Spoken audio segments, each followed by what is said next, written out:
पूर्वजों के दौरान जो हम चलाते हैं, उसको एक अलग सी विरासत कहते हैं, अलग सा धरोहर कहते हैं।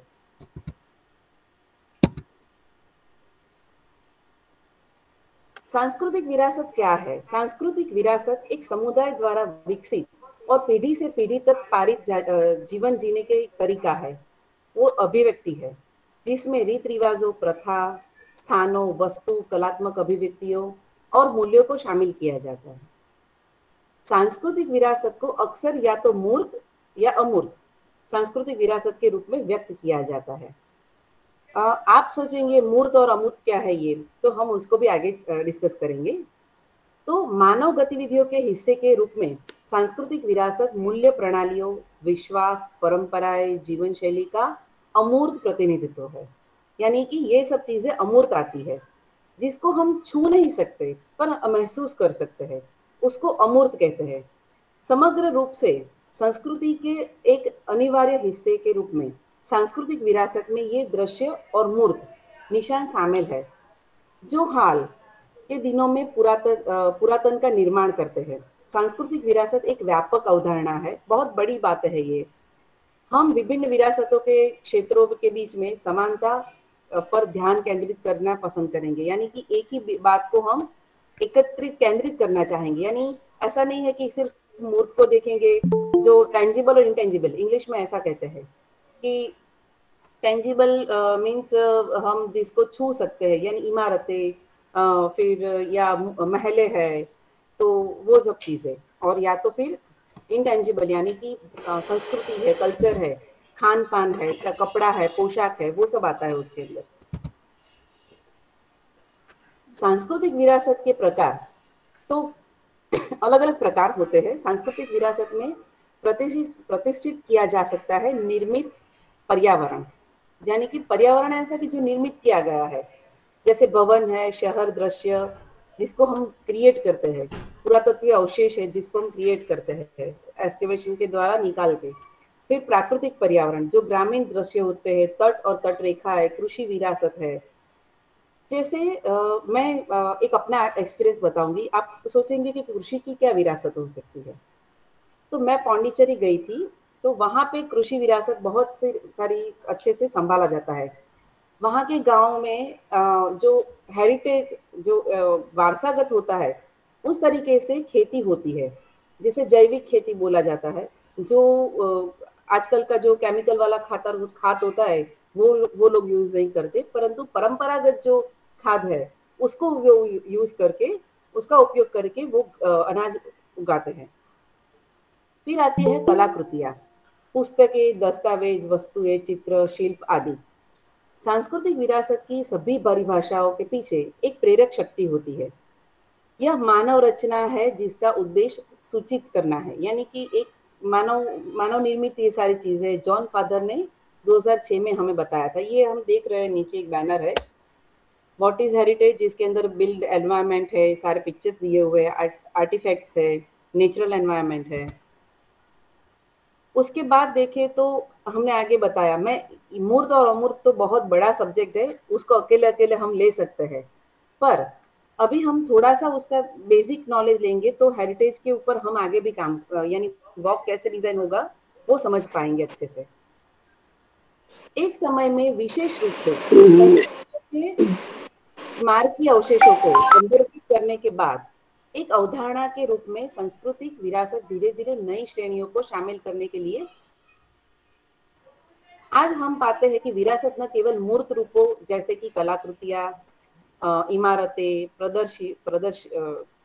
परिदृश्यों के माध्यम से, बल्कि अमूर्त रूपों के माध्यम से भी प्रकट होती है।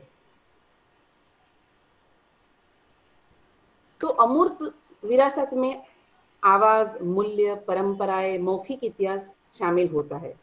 लोकप्रिय रूप से यह व्यंजन, कपड़े, आश्रय के रूपों, फिर परंपरा कौशल जो होते हैं हमारे, धार्मिक समारोह, प्रदर्शन, कला, वो सब चीजें, कहानी कहने का तरीका, स्मृति जो हमारी है, पहले याद करके रखने का एक तरीका होता था, वो भी हमारा एक जैसे अमूर्त हेरिटेज है, वारसा है, धरोहर है।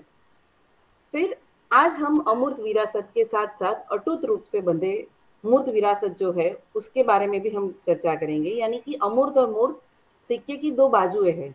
अगर आप एक को छोड़ देंगे तो दूसरा कंप्लीट नहीं हो पाता। तो दोनों को साथ में रख के चलना पड़ता है। किसी बिल्डिंग को एग्जांपल मैं दे रही हूँ, मैं जब हेरिटेज के अंदर काम करती थी, अहमदाबाद म्युनिसिपल कॉर्पोरेशन में हेरिटेज डिपार्टमेंट था है। तो उसके अंदर मैं जब काम करती थी तो एक बात होती थी। एक बार गांधी जी का जो वॉक रूट था, यानी कि दांडी यात्रा किया था, उसको रिस्टोर करना था। तब काफी लाखों रुपए का खर्चा दिखाया गया। इंजीनियर्स जो आए सबने, तो तब के कमिश्नर ने बताया कि हम इसको कैसे जस्टिफाई करें कि इतना खर्चा करना चाहिए हमें, ताकि कल जाके कोई आरटीआई करेगा तो मुझे मेरे पास होना चाहिए कि मैं इतना रुपया इसके अंदर क्यों डाल रहा हूँ। मुझे यानी वो अपोज नहीं थे, पर उनको जस्टिफिकेशन चाहिए था। तब आता है हिस्टोरियन का रोल आता है। तब मुझे बताया गया कि आप इसको जस्टिफाई कीजिए। तब मैंने गांधी जी का जो वॉक रूट है दांडी का जो था पूरा, वो जिस दांडी ब्रिज से गए थे, गांधी आश्रम के करीब का ही है, बाजू में ही आया हुआ है। वहीं से उन्होंने यात्रा की शुरुआत की थी, दांडी मार्च की। तो उसका हिस्ट्री लिखा गया, उसको सबसे पहले रखा गया कि ये बात है, ये यानी कि वो इंटेंजिबल है, वो कथा है, तो उसको भी रखना पड़ता है। फिर आता है टेंजिबल चीज, यानी कि उसको रिस्टोर करना पड़ा। तो वो ब्रिज अभी है जिसको हम देख सकते हैं जाके, वहां जाके वॉक करके महसूस कर सकते हैं कैसे गए होंगे गांधी जी, क्या किया होगा तब उस टाइम पे, कितने लोग उनके साथ है। तो वो सब चीजें आती है।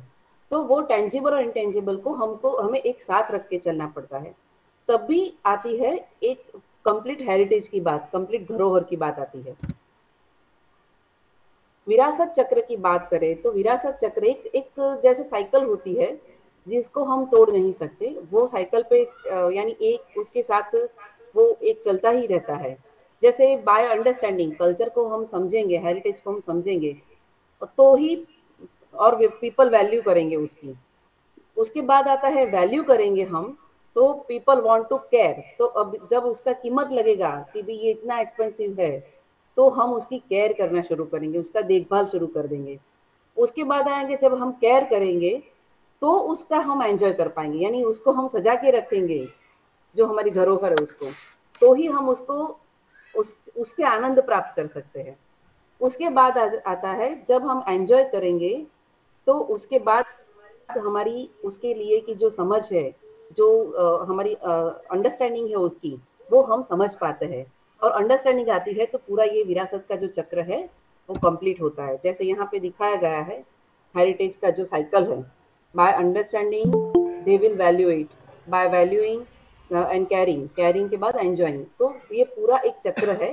ये चक्र को कंप्लीट करेंगे तो ही हम हेरिटेज को आगे की जनरेशन तक ले जाएंगे और उसको संभाल के रख सकते हैं। अब मैं बात करूंगी अहमदाबाद की। तो बात है अहमदाबाद सिटी की। तो सबसे पहले मैं वहां की बातें शुरू करूं, उसके पहले मैं ये बात करूंगी कि अहमदाबाद